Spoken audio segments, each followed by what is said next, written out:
विषय अत्यंत गंभीर और संवेदनशील विषय है।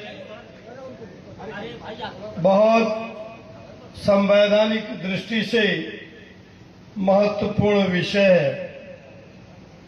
संविधान के अनुच्छेद 21 आर्टिकल 21 देश के सभी नागरिकों को गरिमापूर्ण जीवन जीने की अधिकार देता है। पुरानी पेंशन संविधान के मौलिक अधिकार अनुच्छेद 21 के सुरक्षा की गारंटी देता है। पुरानी पेंशन इसी गरिमापूर्ण जीवन जीने के मौलिक अधिकार की गारंटी है।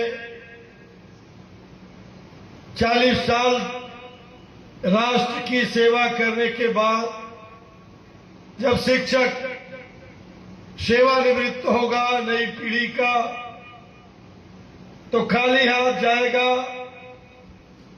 उसकी जेब खाली रहेगी। और 60 वर्ष के बाद यदि हार्ट की बीमारी हुई, किडनी और लिवर की बीमारी हुई,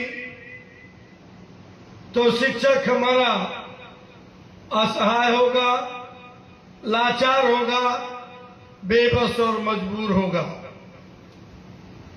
समाज का एक बड़ा हिस्सा बेबसी का जीवन जिए, लाचारी का जीवन जिए, ये समर्थ और आत्मनिर्भर भारत की पहचान नहीं होनी चाहिए। समाज के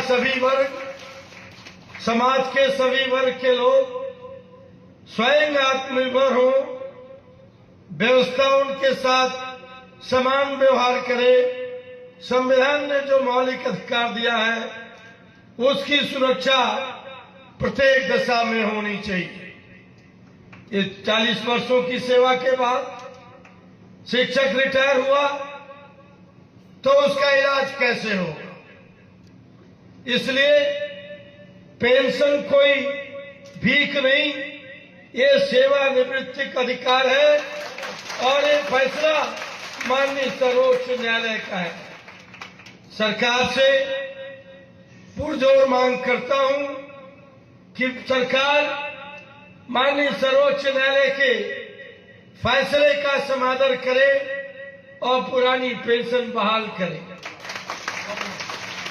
पुरानी पेंशन के खिलाफ वे लोग बोलते हैं जो स्वयं पुरानी पेंशन पाते हैं। जिंदाबाद जिंदाबाद।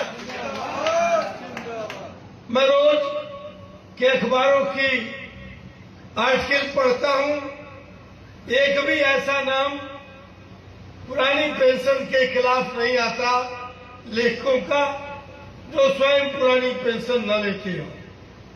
और एक तर्क दिया जाता, वो तर्क नहीं कुतर्क है।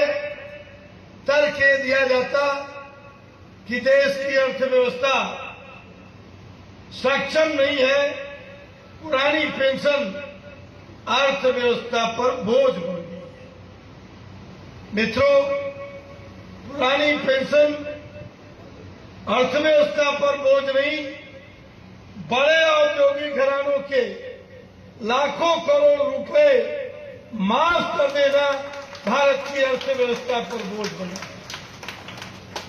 शिक्षक कोई कर्मचारी नहीं, शिक्षक राष्ट्र निर्माता है और जो वैश्विक परिदृश्य बन रहा है उसमें